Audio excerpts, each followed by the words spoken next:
आणि पहिला कार्यक्रम हा बिदाल गटात घ्यायचं ठरलं, पण काही अडचणी आल्या. दादांची तब्येत ठीक नव्हती, त्यामुळे हा कार्यक्रम थोडा लेट होत गेला. नाकेल अशी दुःखद घटना घडली की आदरणीय दादा गेले, त्यामुळं हा कार्यक्रम आणि लेट झाला. त्याच्यानंतर भावांचं अधिवेशन चालू झालं. अधिवेशन झाल्यानंतर परत दादा भाऊंनी नंबर लावला, आंधळी गटाचा पहिला कार्यक्रम घ्यायचा. भाऊंनी आम्हाला आज वेळ दिली तरी पण अचानक भाऊंच्या मित्राच्या मुलाचं लग्न असल्यामुळे भाऊसनी सांगलीला जावं लागलं. थोडा लेट झालं भाऊ, पण लोक बी जेवण केलेत बऱ्यापैकी निम्म्या लोकांनी, नंतर लय घाई होणार नाही. खरं तर भाऊ या बिदाल गटाचं सांगायचं झालं तर भाऊ, आपण या मानखटावचा आमदार असला तरी भाऊ खऱ्या अर्थानं हा जो बिदाल गट आहे तो तुमचा हार्ट आहे भाऊ.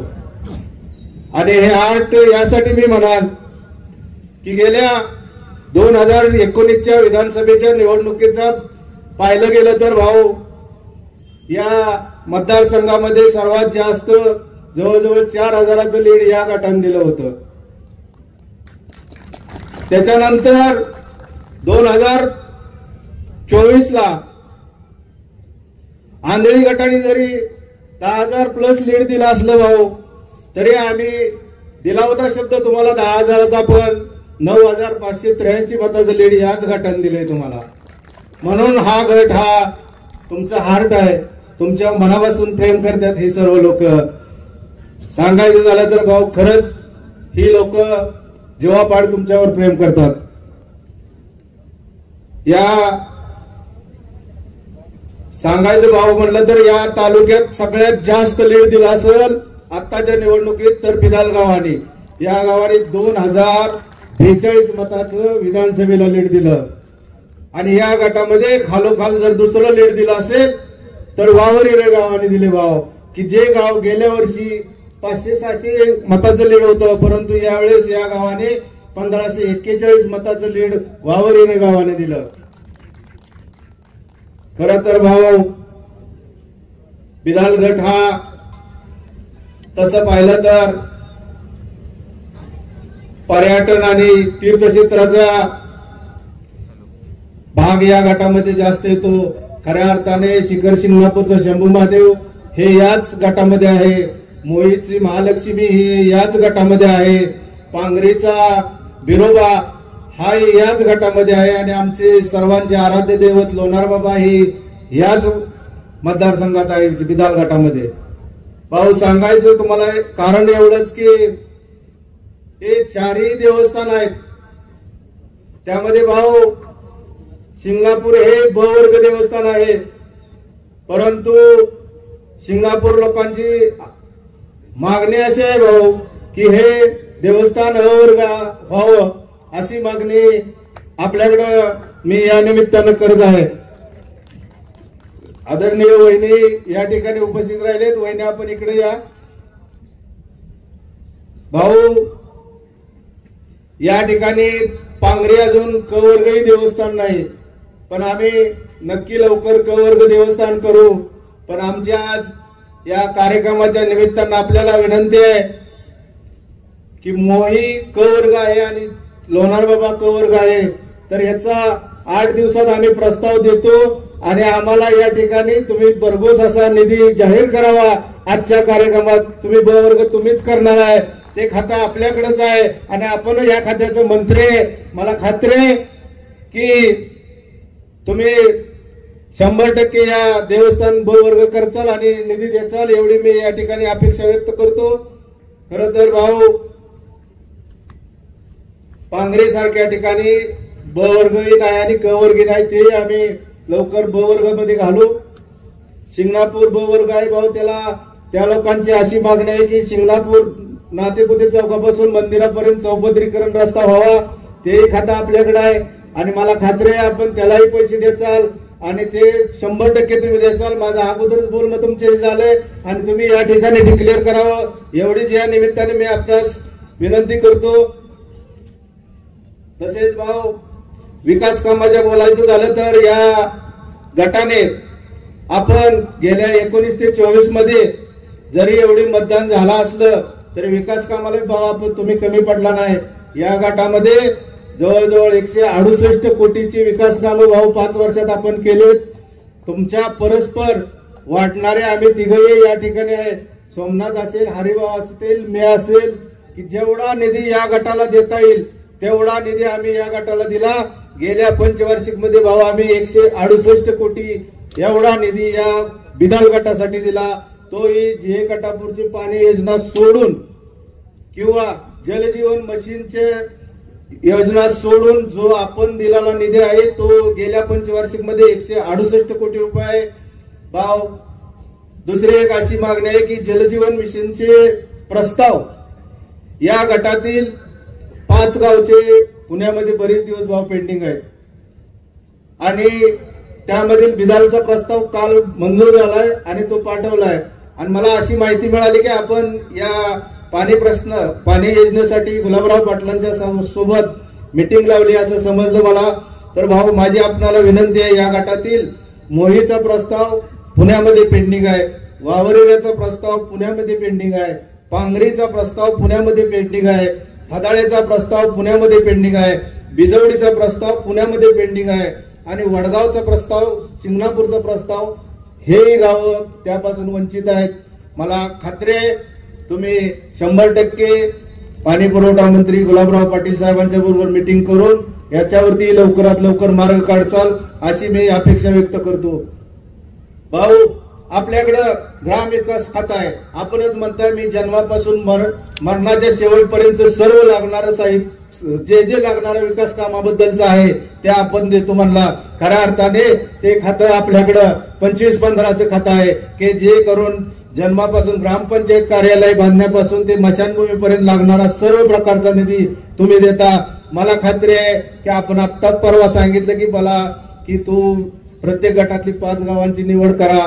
100% भाऊ मी या गटातील 5 गावांची निवड करतो. मला माहिती आहे तुम्ही 50 कोटी निधी 25-15 साठी या ठिकाणी देणार आहे या तालुक्यासाठी मतदारसंघासाठी.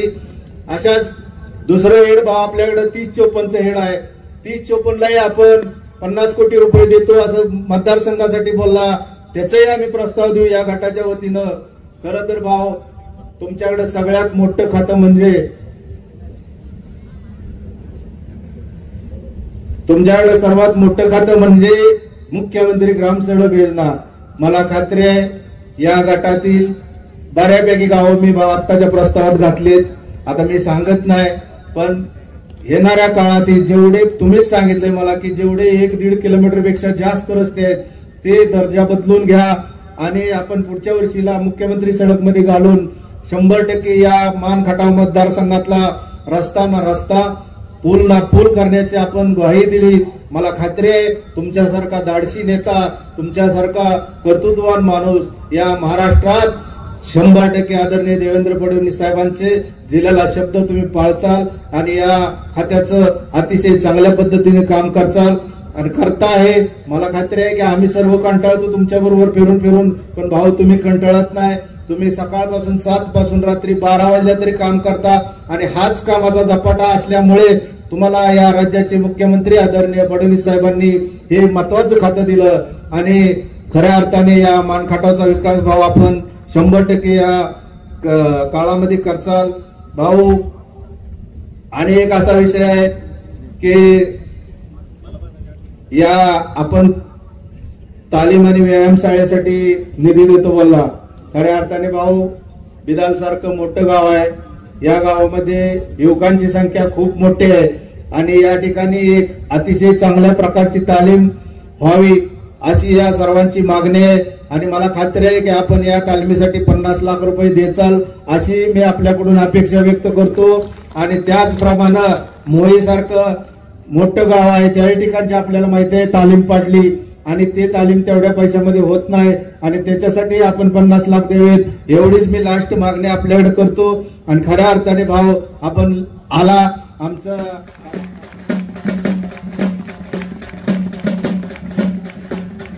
यानंतर गणेशाची मूर्ती देऊन सन्मान झाला।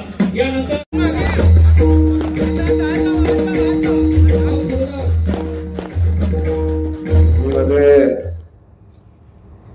होत असलेला हा ऐतिहासिक असा कार्यक्रम ऐतिहासिक होण्यासाठी म्हणेन की आता 10 वाजलेले आहेत पण 10 वाजलेले असताना सुद्धा एकही माणूस या कार्यक्रमात आणला नाही। खुर्च्या भरलेल्या आहेत पण लोणार बाबाच्या डोंगरावर जिकडे बसता येईल तिकडे माणसं बसलेली आहेत। त्याचा अनोखा कार्यक्रम आहे की वर बसून कुस्त्या बघतात मला माहिती आहे पण आता कार्यक्रम पण आता वर बसून बघायची सवय आपल्या नेत्यांना कार्यकर्त्यांना लागली। असे सगळेच या भूमीत उपस्थित असणारे जे माझ्यावर भारतीय जनता पक्षावर मनापासून प्रेम करतात आणि ज्या लोकांनी मला घडवलं वाढवलं मोठं केलं आज ग्रामविकास खात्याचा मंत्री म्हणून तुम्ही माझा सत्कार करताय पण मी अगदी नम्रपणे सांगेन अवश्य मी ग्रामविकास खात्याचा मंत्री झालो असेल पण हे सगळं आपल्या सगळ्यांच्या आशीर्वादाने आपल्या सगळ्यांच्या प्रयत्नातून घडलं। मान गटाच्या मातीनं खास करून या बिदार गटानं जे आशीर्वाद माझ्या पाठीशी पहिल्या दिवसापासून उभे केले जी ताकद माझ्या पाठीशी पहिल्या दिवसापासून उभी केली कदाचित ती ताकद माझ्या पाठीशी उभी राहिली नसती तर हा जयकुमार घडलाच नसता। एकदा नव्हे दोनदा नव्हे तीनदा नव्हे चारदा तुम्ही मला आपल्या सगळ्यांचा लोकप्रतिनिधी म्हणून आमदार म्हणून निवडून दिलं आणि प्रत्येक वेळी या बिदाल गटानं खास करून माझ्या अधिकच प्रेम केलं। आजपर्यंतचा इतिहास बघितला प्रत्येक निवडणुकीमध्ये सगळ्यात महत्वाची जबाबदारी कोणी पार पाडली असेल तर ते आमच्या बिदाल जिल्हा परिषद गटाने पार पाडली आणि अशा या लोकांच्या आशीर्वादातनं घडलेला जयकुमार आज आपल्या सगळ्यांच्या समोर आहे।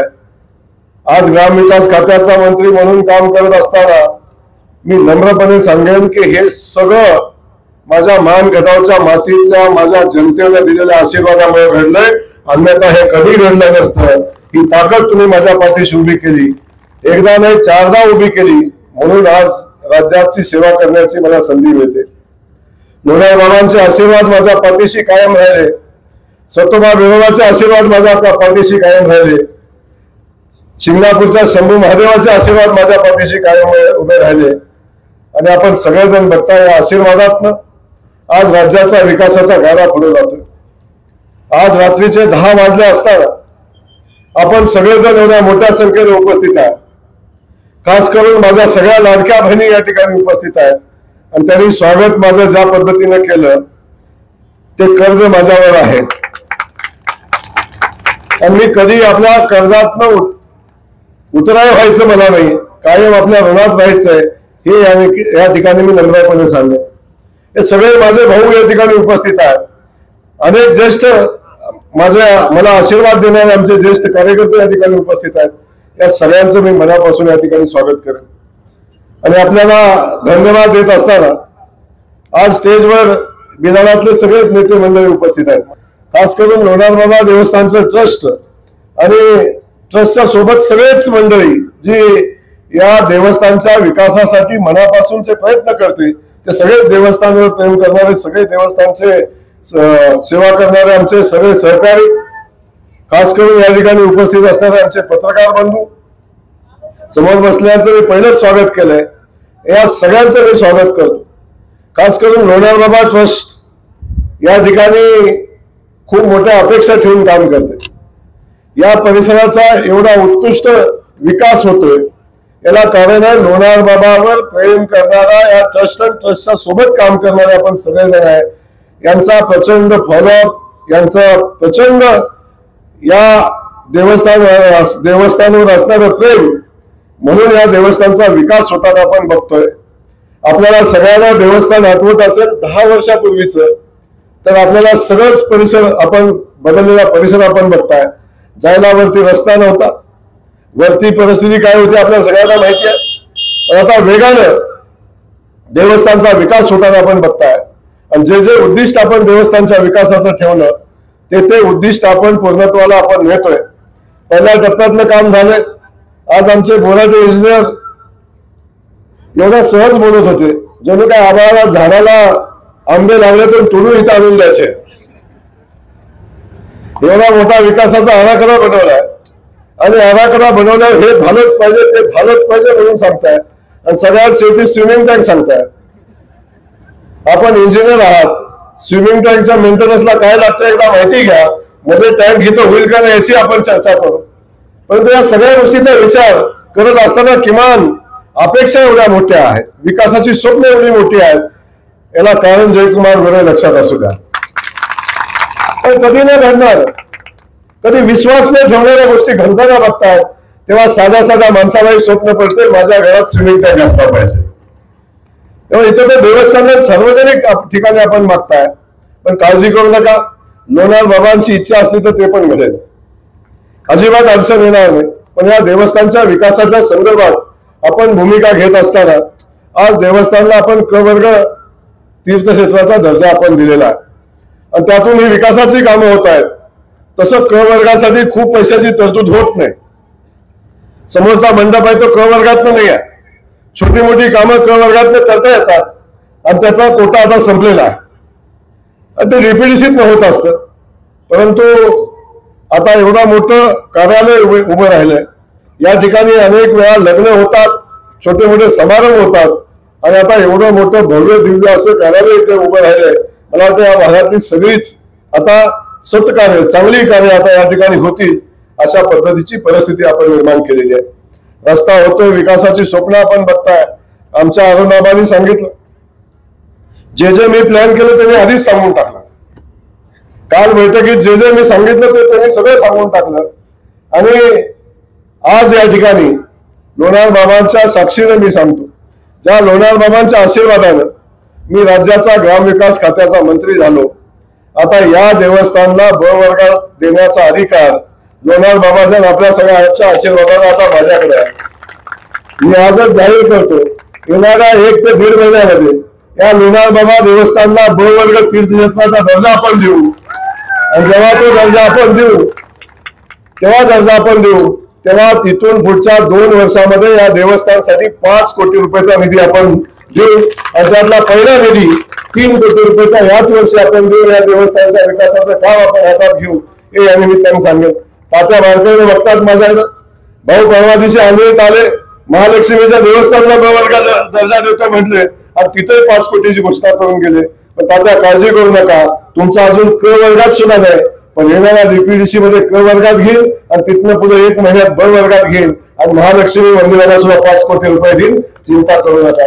पण हे सगळं उभं राहिलं, ही सगळी ताकद कुणाची आहे? ते माझ्या मानखटावच्या मातीची आहे, या माझ्या मायमाऊलींची आहे. आणि ही ताकद या लोकांच्या सेवेसाठी वापरणं हे माझं कर्तव्य आहे आणि त्या कर्तव्याच्या भावनेतनं आपण या सगळ्या गोष्टी करतोय.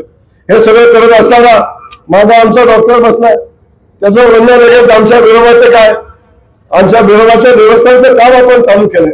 जवळजवळ 70-80 लाख, किती 60 लाख रुपयाचं आम्ही विरोधाच्या देवस्थानचा सवा मंडपाचं काम, मंदिराचं काम चालू आहे. आणि ते करत असताना आमच्या देवस्थानचं काय, मी या ठिकाणी सांगतो, सतोबा देवस्थानसाठी 5 कोटी रुपये, आमच्या विरोबा देवस्थानसाठी 5 कोटी रुपये, हे सगळे पैसे येणार, चिंता करायचं काम नाही. या सगळ्या देवस्थानला जो दर्जा द्यायला लागेल तो दर्जा आपण देऊ आणि त्या प्रत्येक देवस्थानला 5 कोटी रुपये देण्याची भूमिका आपण घेऊ. कदाचित याच्यापेक्षा अधिकचे पैसे आपल्याला लागतील, काही ठिकाणी याच्यापेक्षा अधिकचं काम करायला लागेल. काळजी करू नका, ही सगळी ताकद परमेश्वर कृपेने आता आपल्यामध्ये आलेली आहे, त्यामुळे चिंतेचं काम राहिलं नाही. या ठिकाणी आज आपण सगळ्यांनी माझा सत्कार केला. वास्तविक माझा सत्कार घ्यावा न घ्यावा या हिशोबाने अनेक दिवस मी विचार केला, पण एवढा मोठा आनंद माझ्या मान खटावच्या जनतेला झाला तेवढाच आनंद आमच्या दादालाही झाला होता. म्हणून मी सगळ्या गोष्टीचा विचार केला आणि सांगितलं की त्या आनंदावर ज्या माय माऊलीने एवढा आनंद झालाय, या मातीला एवढा आनंद झालाय, त्या आनंदाला थांबवायचं नाही. आता सत्कार घेण्याचा निर्णय मी घेतला ना, आपण या ठिकाणी सत्काराचा कार्यक्रम घेतला. मला वाटतं गावकऱ्यांनी सत्कार घेतला, माझ्या सहकार्याने सत्कार घेतला. बिलालने तर चांदीच चांदी करायचं ठरवलंय. जे गटापूरचा पाणी आलं चांदीचा फेटा घातला, इथं आलो चांदीचा गणपती दिला, इथं आलो चांदीची तलवार दिली. तर माझ्या कानात कुणीतरी सांगितलं लोणार बाबाची चांदीची मूर्ती बनवायचं काम चालू आहे. आता एवढी चांदी माझी कशासाठी करता मला माहिती नाही, परंतु हे सगळं करत असताना मला ह्याचा मनापासून आनंद आहे. ह्या चांदीसाठी लागणारे सगळे पैसे, शेतात पिकवण्यासाठी लागणारं पाणी जे गटापूरचं आहे ते पाणी या मातीमध्ये आणण्याचं काम आता झालेलं आहे. त्यामुळे आता फार काय ताण पडणार नाही. तर मला आपल्याला या ठिकाणी मनापासून सांगायचंय की आपल्या सगळ्यांच्या प्रेमातनं, आपल्या सगळ्यांच्या आशीर्वादानं गेल्या 18 वर्षाचा आपला प्रवास आहे. 2006 साली आपण राजकारणाला सुरुवात केली आणि जेव्हा ती सुरुवात झाली तेव्हा अनेकांनी आपल्याकडं वेगळ्या नजरेने बघितलं. प्रत्येकाला वाटत होतं की असे अनेक नेते आले, निवडणुकीला उभे राहिले आणि निवडणूक झाल्यावर पराभव झाला आणि पराभव झाल्यावर निघून गेले, याच्यापेक्षा वेगळं काही घडणार नाही, अशा पद्धतीच्या अनेकांच्या भावना शिवभाव होत्या. पण या सगळ्या भावना कशा असल्या तर इथं येताना आम्ही दृढ निश्चय करून इथं आलो होतो की माझ्या मान खटावच्या मातीतनं कॅनलचं पाणी वाहताना मला बघायचं आहे. माझ्या मान खटावच्या मातीमध्ये ऊसाची शेती पिकलेली मला बघायचं आहे. माझ्या मान खटावच्या मातीमध्ये कारखान्याचं धुरानं पेटलेलं मला बघायचं आहे.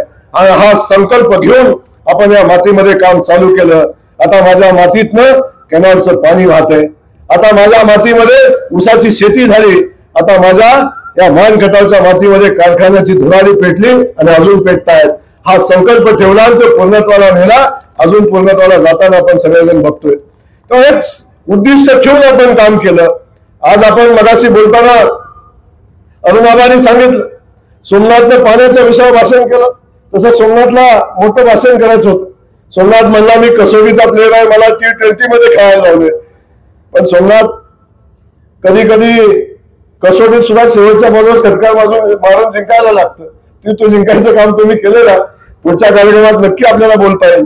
पण मी या ठिकाणी नम्रपणे सांगेन ही लढाई सोपी नव्हती आणि ही लढाई अजूनही सोपी नाही. मला माहिती आहे आत्ताच निवडणूक झाली आणि या निवडणुकीमध्ये मी शब्द दिलाय की 3.5 वर्षामध्ये माझ्या मान खटावमध्ये 2 गावं सोडली तर एकही गाव असं राहणार नाही की त्या गावामध्ये शेतीचं पाणी गेलं नाही. हा संकल्प आपण केलाय आणि याची जाणीव मला त्याचे 4 महिने आता निघालून 4.5 महिने यातलं कमी झालेलं आहे. आता उरले फक्त आपल्याकडे 3 वर्ष आणि 1 महिना. आणि या 3 वर्ष 1 महिन्यामध्ये जो आमचा हा सगळा पट्टा आहे, बिलालच्या पलीकडचा जो पट्टा आहे, पांगरी पासूनचा जो पट्टा, मगाशी डॉक्टर कानात आले म्हणजे आमचे पांगरीवाले इथं बसलेले आहेत आणि त्यांचं म्हणणं आहे पाईपलाईनला एक चेंबर काढला तर आमच्याकडे पाणी जाईल. तो चेंबर काढण्यासाठी माझ्याकडे परवानगी मंडळी आली होती. पण मी काळजी करू नका डॉक्टर,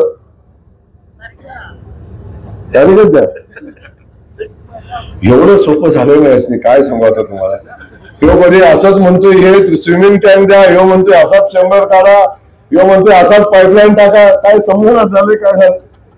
एवढं सोपं झालंय. कदाचित मला पण कधी कधी भीती वाटते जर कदाचित आपल्या हातून काही घडलं नाही तर आपल्याबद्दलची लोकांची भावना वेगळी होईल. पण काय माहिती नाही, पाण्याच्या बाबतीत आजपर्यंत जयकुमार गोरेच्या तोंडातनं जो जो शब्द निघाला तो लोणार बाबांनी कधीही खाली पडू दिला नाही. जो शब्द कधी ज्ञातपणे, कधी विचारपूर्वक आणि कधी विचार न करता असा शब्द काढला असेल, पण त्या प्रत्येक शब्दाची पूर्ती झाली.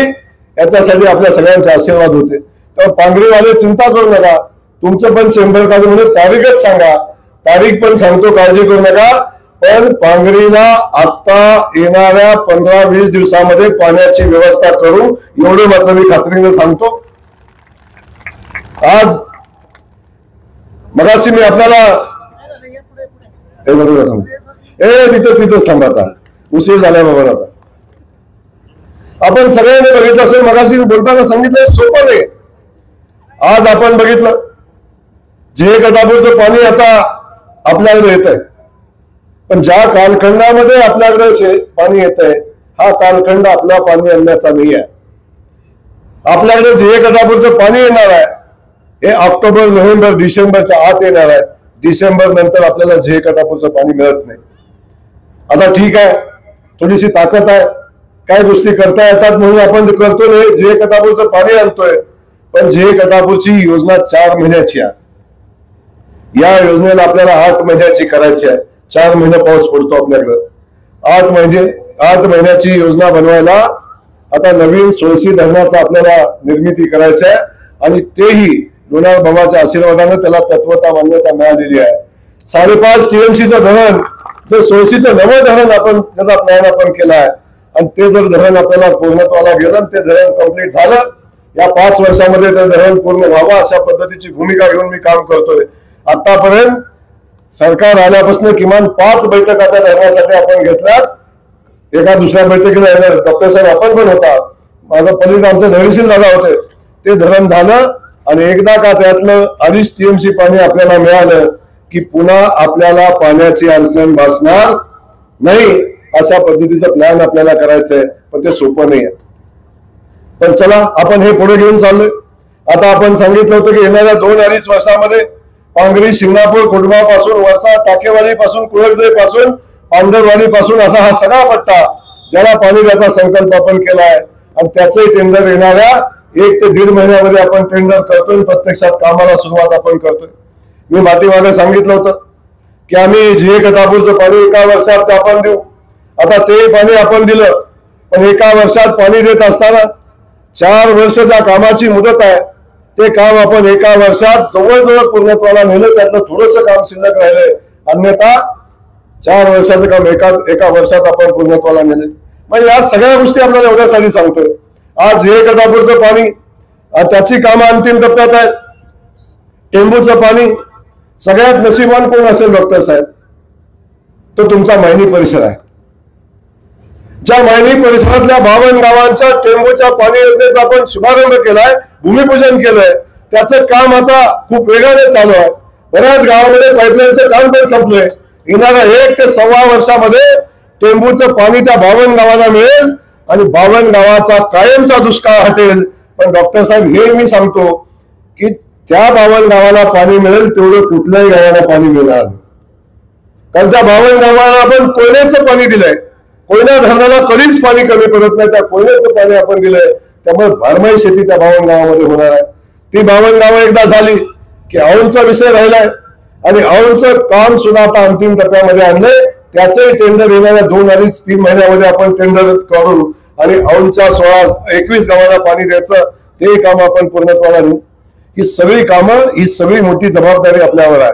या मतदारसंघाला जी शब्द दिलाय ती जबाबदारी आहे. आणि त्याच्यासोबत हा पाण्याचा प्रश्न येणाऱ्या विधानसभेच्या निवडणुकीमध्ये कुठल्याही पाण्याच्या प्रश्नावर मी मत मागणार नाही अशा पद्धतीचा शब्द मी माझ्या मानकटावच्या मातीला दिला आहे.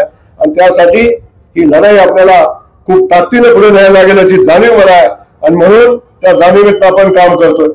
याच वेळी मसवडच्या MIDCचा विषय आहे, तोही विषय आपण हातामध्ये घेतला आहे. येणाऱ्या 8 दिवसामध्ये राज्य शासनाकडे बैठक होईल आणि पुढच्या 8-10 दिवसामध्ये केंद्र सरकारकडे बैठक आपण घेतोय. आणि पहिल्या टप्प्यातलं 1000 कोटी रुपये जमिनीच्या संपादनाचं, भूमी संपादनाचं पहिल्या टप्प्यातलं 1000 कोटी रुपये आता आपण झालेल्या अर्थसंकल्पामध्ये मसवडच्या MIDCला दिलेले आहेत. आता त्याचं जमिनीचं संपादन चालू होईल आणि MIDCच्या कामाला प्रत्यक्षात सुरुवात होईल. अशा पद्धतीचे प्लॅन करून आपण या तालुक्याचा विकासाचा संकल्प घेऊन पुढे चाललोय. आता आपल्याला शैक्षणिक क्रांतीचा विषय मी घेतला होता, आता जलक्रांती झाली, रस्त्याच्या क्रांतीचा विषय सांगितला. सुदैवाने डॉक्टर साहेब आता मोठे मोठे रस्ते होतात PWD खात्याकडून, तेवढे मोठे रस्ते आपले झालेले आहेत. तिथे काय फार अडचण मोठी राहिली नाही. जे छोटे छोटे रस्ते आपले राहिले होते, वाड्या वस्तीचे आपले रस्ते राहिले, छोट्या छोट्या गावाचे अप्रोच रस्ते राहिले, हे सगळे रस्ते कुठून करायचे तर आता ते माझ्याच खात्यातनं करायचे असतात. मुख्यमंत्री सडक योजनेमध्ये ती योजना माझ्याकडे आहे, पंतप्रधान सडक योजना माझ्याकडे आहे, 25-15 माझ्याकडे आहे, तीर्थक्षेत्र पर्यटन माझ्याकडे आहे, ग्रामपंचायत बांधायची माझ्याकडे आहे, स्मशानभूमी बांधायची माझ्याकडे आहे, अंगणवाडी बांधायची माझ्याकडे आहे, हॉस्पिटल बांधायचं माझ्याकडे आहे. या खात्यामध्ये असं कुठलं काम नाही की जे काम या गावासाठी आपण करू शकत नाही, असं एक काम नाही. तर पहिल्या टप्प्यामध्ये सुरुवात आपण केलेली आहे. आता आकडा सांगितलं तर प्रॉब्लेम होईल म्हणून मी सांगणार नाही, पण मी खात्रीने सांगतो, माझ्या मतदारसंघातली एकही वाडी वस्ती, माझ्या मतदारसंघातली एकही वाडी वस्ती 5 वर्षात ज्याला कॉन्क्रीटचा रस्ता नाही असे राहणार नाही, अशा पद्धतीचा संकल्प करून आपण कामाला सुरुवात केलेली आहे. तुमचा तर पालकत्व घेतलेलंच आहे आम्ही कराड उत्तरचं. मी फक्त वाईट काय झालं तर त्याचा जबाबदार आहे, चांगलं केलं तर जबाबदार नाही. चांगलं केलं की त्यांनी केलं, वाईट केलं की जयकुमार गोरेंनी केलं, असं आपण हरकत नाही. मी त्याही ठिकाणचं पालकत्व घेतलेलं आहे, जिल्ह्याचं पालकत्व घेतलंय. आता तर सोलापूर जिल्ह्याचं पालकत्व माझ्याकडे आहे. बघा माझ्यासारखा नशीबवान कोण असेल. एक शेतकऱ्याचं पोरगं उठतं काय, 4 वेळा आमदार होतं काय, ग्रामविकास खात्याचा मंत्री होतं काय, आणि ज्या विठुरायाच्या पालखीचं दर्शन घ्यायला तडफडत असणारं पोरगं, ज्याला विठुरायाची पालखीपर्यंत पोहोचायला कधी मिळालं नव्हतं, पालखीला जायला कधी मिळालं नव्हतं, त्या पालखीचं नियोजन करण्याची जबाबदारी आता तुमच्या या जयकुमार गोरेवर आहे. उद्याच पालखीच्या नियोजनाची बैठक आहे. त्यामुळे विठुरायाच्या नगरीची सेवा करायची संधी मला आहे. संपर्क मंत्री मी जिथून आहे, आई तुळजाभवानीचं मंदिर ज्या ठिकाणी आहे त्या भूमीचा मी संपर्क मंत्री आहे, त्या भूमीची सेवा करायची संधी मला आहे. त्यामुळे सगळं व्यवस्थित चाललेलं आहे. त्यामुळं मला मनापासून सगळ्यांची सेवा करता येते. आणि बऱ्याचदा काय होतं, अनेक गोष्टी सहन करण्याची क्षमता उपजत माझ्यात आहे. त्यामुळे भांड्याचा आवाज काय मी कानापर्यंत येऊच देत नाही, भानगडीत पडत नाही. किती आला तरी आपलं निघून जायचं पुढं घेऊन जात. आपल्या सगळ्यांना या ठिकाणी मनापासून धन्यवाद देतो. अंकुल बाबा असतील, सगळेच आमचे कुटुंब असतील, सगळ्यांनी मला कायम पाठबळ दिले. या सगळ्यांना मनापासून धन्यवाद देतो. आयुष्यभर आपल्या सगळ्यांची सेवा करेन असा शब्द देतो. विधानकरांना मनापासून धन्यवाद देतो. लोणार बाबा देवस्थानला मनापासून धन्यवाद देतो.